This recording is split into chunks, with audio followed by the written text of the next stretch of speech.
नमस्कार, मैं डॉक्टर निखिल रंजन झा तत्व सूत्र और भविष्य दर्शन चैनल पर आप सभी लोगों का बहुत बहुत स्वागत करता हूँ।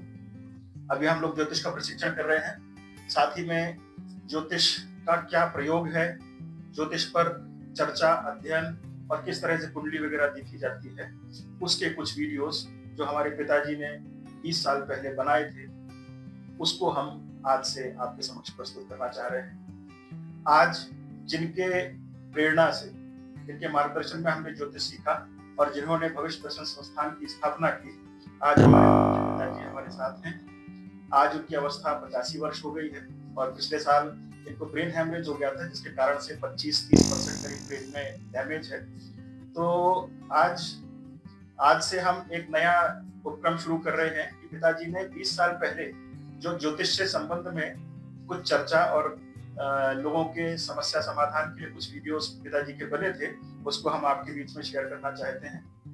तो हम पिताजी का अपने चैनल में बहुत बहुत स्वागत करते हैं, प्रणाम करते हैं और पिताजी से मैं निवेदन करूंगा कि वे कुछ इसके बारे में बोलें कि ज्योतिष क्या है और ज्योतिष में आवश्यक चीज क्या है।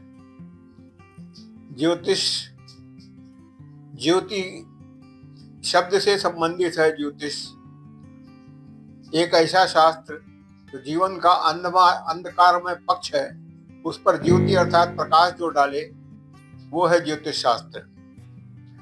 ज्योतिष शास्त्र विज्ञान है, यह अध्यात्म से भी गहरा संबंध है। इसकी साथ यही आलोचना जुड़ती है कि ज्योतिष यदि विज्ञान है तो उसका अध्यात्म से क्या संबंध।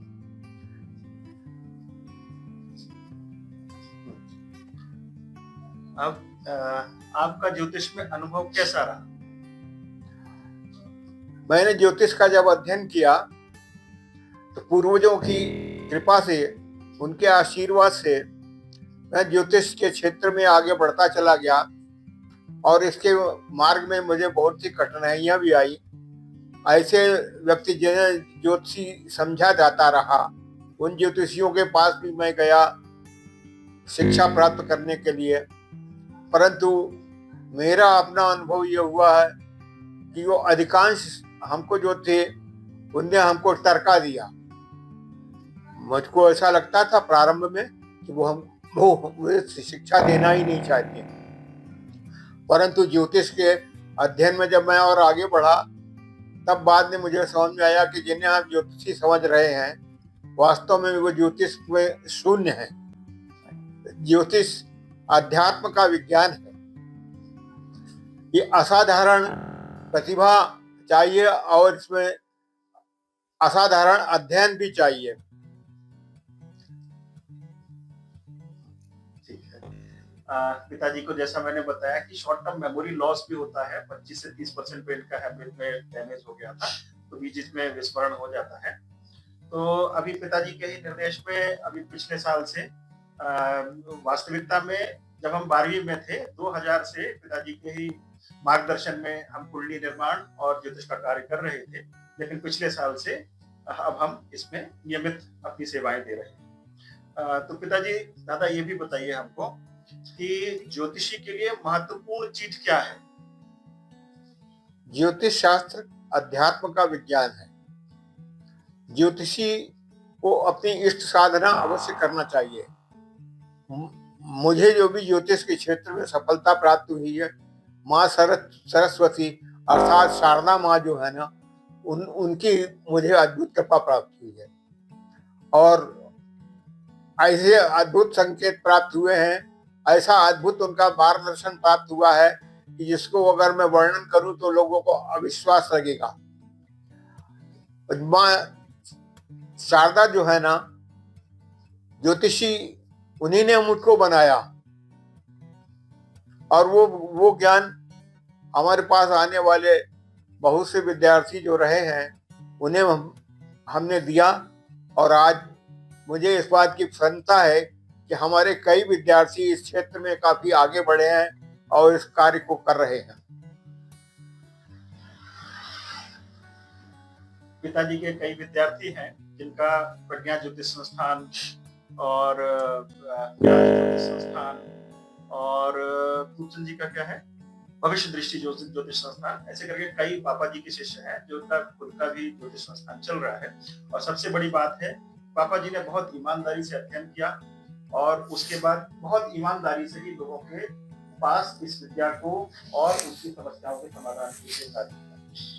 अब पिताजी से मैं कुछ आशीर्वचन चाहूंगा कि जो हम प्रयास कर रहे हैं ऑनलाइन यूट्यूब चैनल के माध्यम से ज्योतिष को बताना, जागरूकता उत्पन्न करना, तो इसमें दादा तुम्हारा कोई शुभाशीष। ज्योतिष शास्त्र अध्यात्म का विज्ञान है।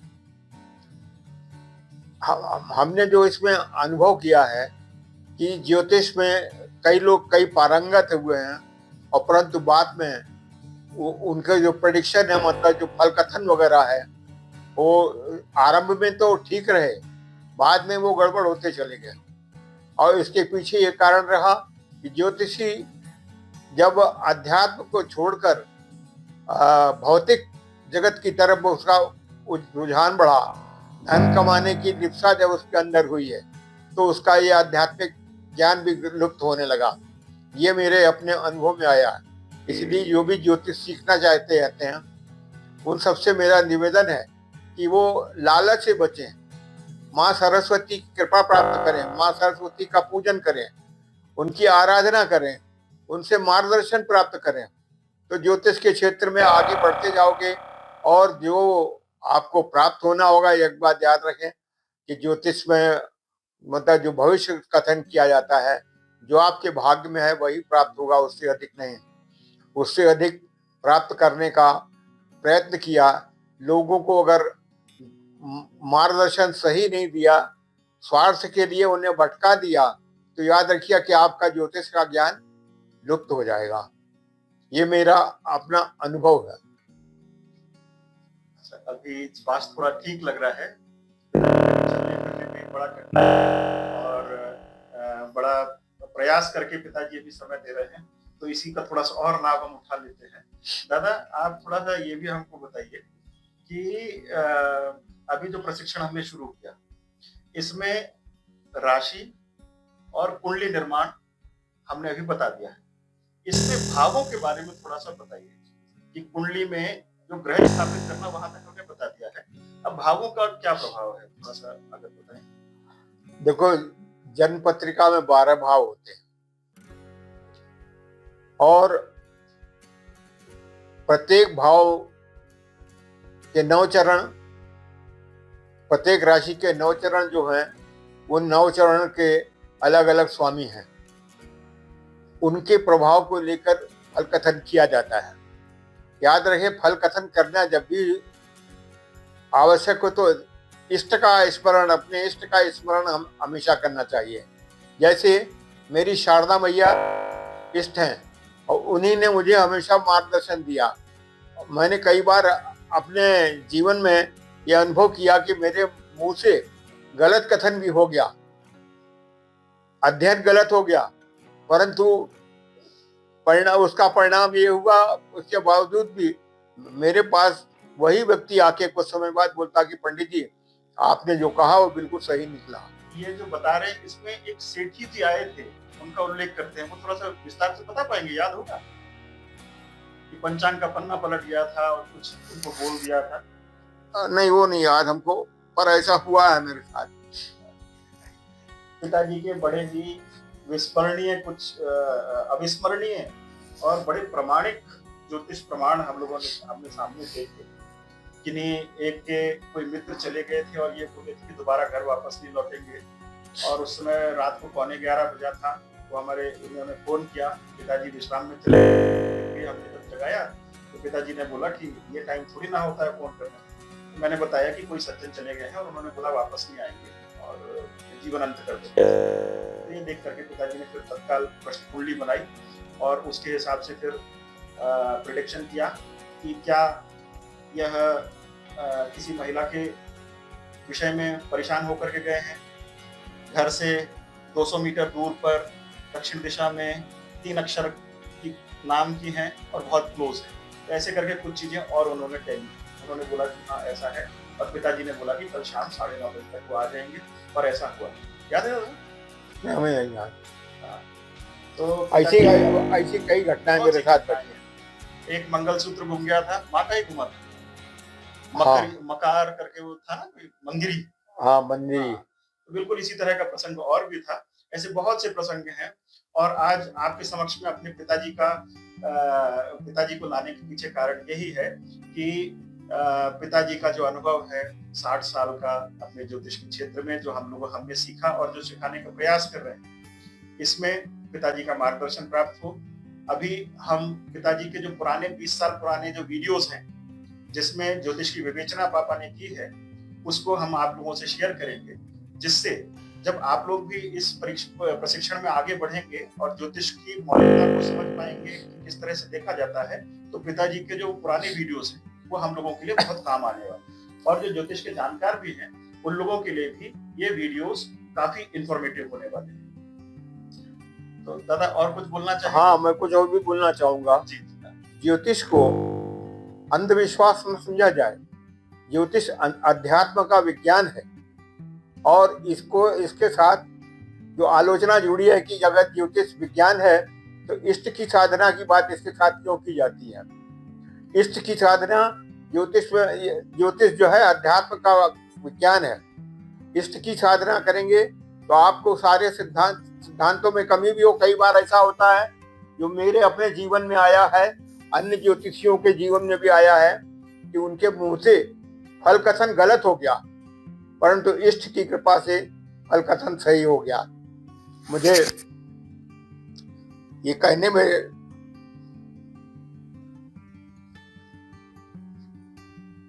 समस्या हो रही है कि मेरी शारदा माँ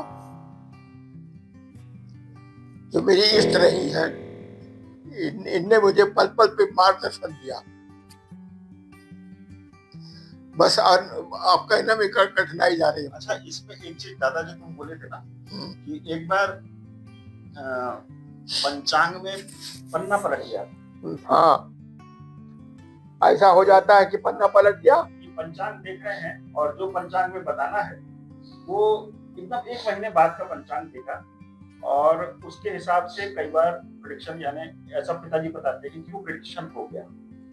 और फिर वो व्यक्ति तो चले गए, उनका कोई आता पता भी नहीं। और फिर हुआ कि 2-4 दिन बाद और वो मिठाई लेकर के आए कि पंडित जी आपने जैसा बताया एग्जैक्टली वैसा ही। तो ये होती है इष्ट की कृपा। और इष्ट की साधना, ज्योतिष के साथ ये एक प्रश्न उठता है हमेशा, यदि ज्योतिष विज्ञान है तो इसका इष्ट से क्या संबंध है। ज्योतिष अध्यात्म का विज्ञान है, बहुत गहराई से अध्यात्म से जुड़ा हुआ है। तुम्हारा इष्ट जो भी है, मेरी शारदा मैया जो है ना, सरस्वती माँ, उनने मुझे कदम कदम पे मार्गदर्शन दिया है। कई बार मेरे मुंह से गलत शब्द निकल गए हैं, गलत प्रेडिक्शन हो गया है, परंतु वो सही निकला, ये हमने देखा। मैं अपने अनुभव की भी 1-2 बातें ऐसी बताता हूँ। क्या बताएं, एक बताते बताते हम भूल गए। याद करो, ये लोगों के लिए बहुत प्रेरणा की बात है।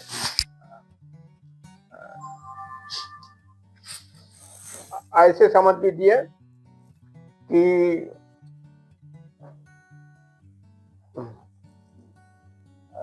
पिताजी के ऐसे बहुत से अनुभव हैं, याद करो तब तक।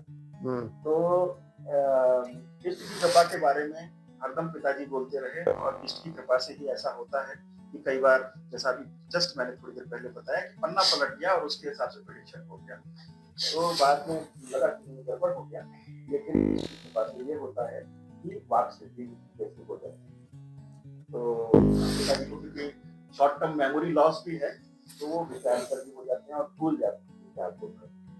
तो अभी के लिए दादा इतना ही करें, और कुछ बोलना चाहते थे अब? कोई नहीं, इस क्रम को और हम चाहेंगे जब भी होगा तो पापा से हम फिर ज्योतिष के विषय में चर्चा करेंगे, आप लोगों से रूबरू फिर से होंगे, क्योंकि पापा जब विषय में विशेष रूप से जब फिर अध्ययन करते हैं, पापा के पास से और बहुत सी चीजें निकल के आती हैं जो अभी स्मृति में शेष है। तो ये इसमें जब आगे बढ़ेंगे जैसी आवश्यकता होगी और फिर हम चाहेंगे और पिताजी स्वस्थ रहे तो और पिताजी से ज्ञान अर्जित करेंगे। आज से ज्योतिष पे चर्चा के लिए और ज्योतिष के अध्ययन के लिए हम पिताजी के पुराने 20 साल पुराने वीडियोस को शेयर कर रहे हैं। हम उसके बाद कुछ आप और बताना चाहेंगे, आज नहीं किसी और दिन बने, जो मैंने इसमें असाधारण अनुभव हुए हैं, जहां पर अब हम कुछ भी नहीं कह पा रहे। हाँ ठीक है, कोई दिक्कत नहीं। इतना ही ज्यादा तुमने हम लोगों को समय दिया, इतना ही पर्याप्त है। और आशा करते हैं पिताजी का जो वीडियोस अभी हम अपलोड कर रहे हैं ये आप लोगों के लिए और जो जानते हैं उनके लिए भी काफी लाभदायक होगा। आप सभी लोग वीडियोस को देखते रहें, पसंद आए तो लाइक करें और अपने सुझावों को, अपने प्रश्नों को कमेंट के रूप में हमें भेजें और अपडेट्स के लिए हमारे चैनल को सब्सक्राइब करें। आप सभी लोगों का बहुत बहुत धन्यवाद। नमस्कार।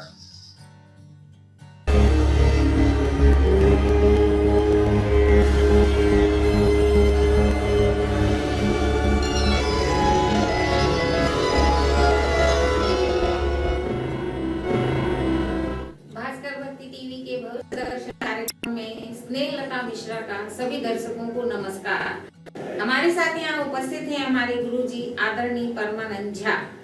गुरुजी, पिछले अंक में आपने बताया था कि अशुभ भावों के जो ग्रह हैं उनके रत्न धारण करने में व्यक्ति को हानि हो सकती है। तो यदि वह धारण नहीं कर सकता और व्यक्ति बहुत ज्यादा पीड़ित है समाज में या परिवार में, सूर्य की पीड़ा से के कारण वह बहुत अपमानित हो रहा है या और अन्य परेशानियां झेल रहा है, तो जब वह रत्न धारण नहीं कर सकता तो उसके लिए अन्य और कौन से उपाय हैं जिससे उस अपनी परेशानियों से वह छुटकारा पा सके?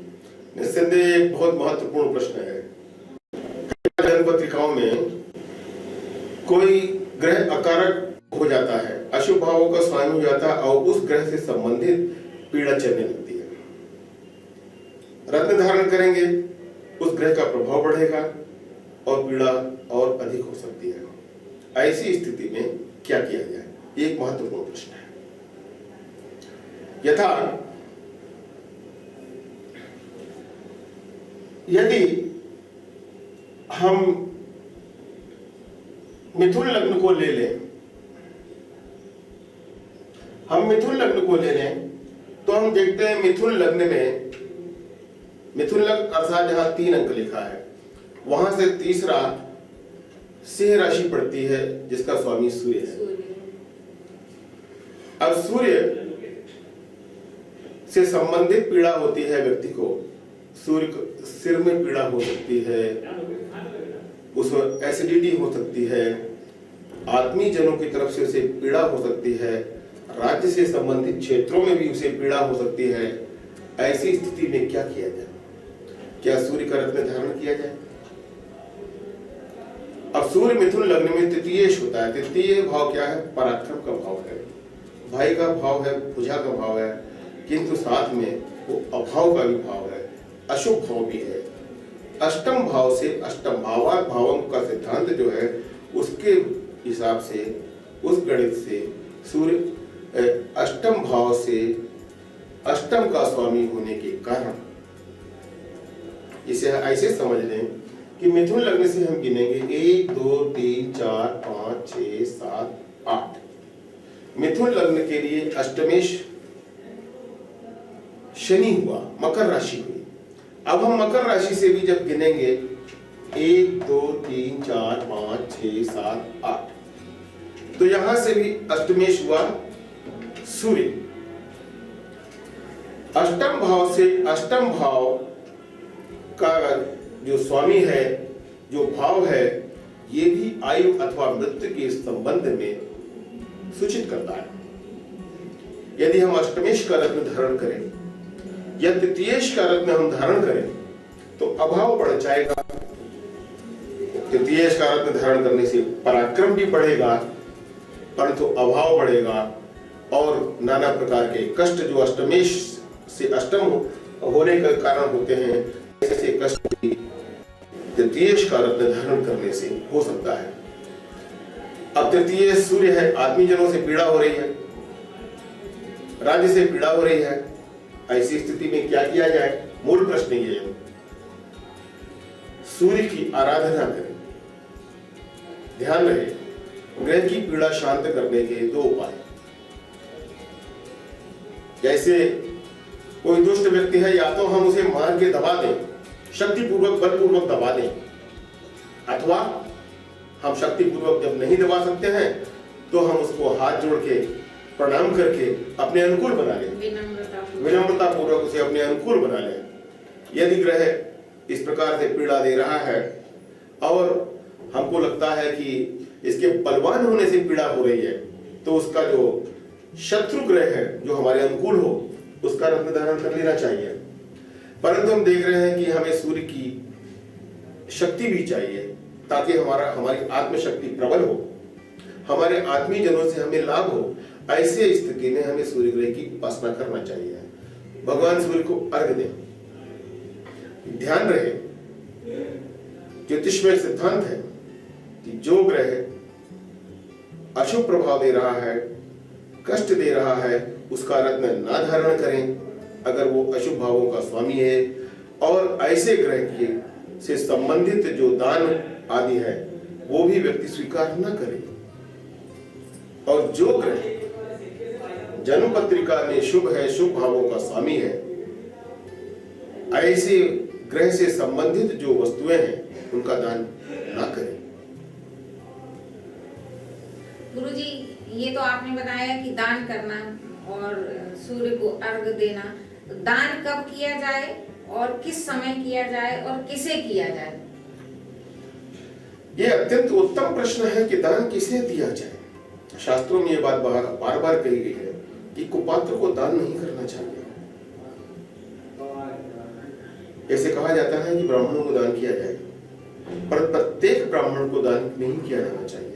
हीनांग हो, चरित्रहीन हो, कुनखी हो, क्लैब्य शब्द का उपयोग किया है, क्लीब हो, ऐसे ब्राह्मणों को भी दान करना हानिकर होता है। विद्वान ब्राह्मण को, धर्मनिष्ठ ब्राह्मण को आप दान करें, लाभ होगा। और दान करने के दिन और समय भी निश्चित है। यदि सूर्य का दान करना है, रविवार को सूर्य का दान करें। प्रातः काल सूर्य का दान उत्तम होता है। सोमवार को संध्या काल में चंद्र का दान करें, सफेद वस्तुओं का दान करें, लाभ होगा। मंगलवार को लाल वस्तुओं का दान करें, मंगल से संबंधित वस्तुओं का दान करें, पूरे दिन लाभकर होगा। ध्यान रहे कि ये जो मैंने दान के संबंध में आप लोगों को जानकारी दी, ये नहीं कि आप कुछ भी दान करते रहें। ज्योतिषियों से पूछें कि आपको कौन सा दान करना चाहिए। ज्योतिषियों से सलाह लेकर ही आप दान करें। अन्यथा ये भी हो सकता है कि जो ग्रह आपको अनुकूल परिणाम दे रहा है उसका आपने दान कर दिया, मतलब वो जो मित्र आपको सहयोग दे रहा है, आपकी उन्नति में सहायक हो रहा है, ऐसे मित्र को शांत कर देना कि चुपचाप बैठो भाई। तो ये होगा कि आपका लाभ जो हो रहा था वो लाभ रुक जाएगा। गुरुजी, जैसे मान लो सूर्य की पीड़ा से आत्मीय जन से व्यक्ति पीड़ित है, तो वो आत्मीय जन कौन है और उनके लिए क्या उपाय करना चाहिए? आत्मीय जन संतान है, हमारी पत्नी है, माता पिता है, निकट संबंधी हैं, ये सब हमारे आत्मीय जन कहलाते हैं। किस व्यक्ति के द्वारा हमें कष्ट हो रहा है, किसके आचरण से हमें कष्ट हो रहा है, उससे संबंधित स्थिति भी जनपत्रिका से पता चलती है। उसको अध्ययन करने के बाद ही उस संबंध में निर्णय लिया जा सकता है। गुरुजी, ऐसा भी तो हो सकता है कि मान लो आप समाज में अपमानित हो रहे हैं, तो उसका एक ये भी उपाय हो सकता है कि आप बड़े बुजुर्गों का सम्मान करें, उनका अपमान न करें, उनको प्रणाम करें, तो उससे भी आपको लाभ होगा। निस्संदेह ये जो आपने कहा ये भी उपाय है। अगले अंक में हम इसके संबंध में भी चर्चा करेंगे। गुरुजी, आपने ग्रह से संबंधित, रत्नों संबंधित जानकारी दर्शकों को दी, इसके लिए आपका धन्यवाद। दर्शकों, आपकी भी यदि कोई ज्योतिष या वास्तु से संबंधित या हस्तरेखा से संबंधित कोई समस्याएं हैं तो उनके बारे में आप गुरुजी से संपर्क कर सकते हैं। कल फिर एक नए अंक के साथ आपसे इसी समय फिर मिलेंगे। तब तक के लिए नमस्कार।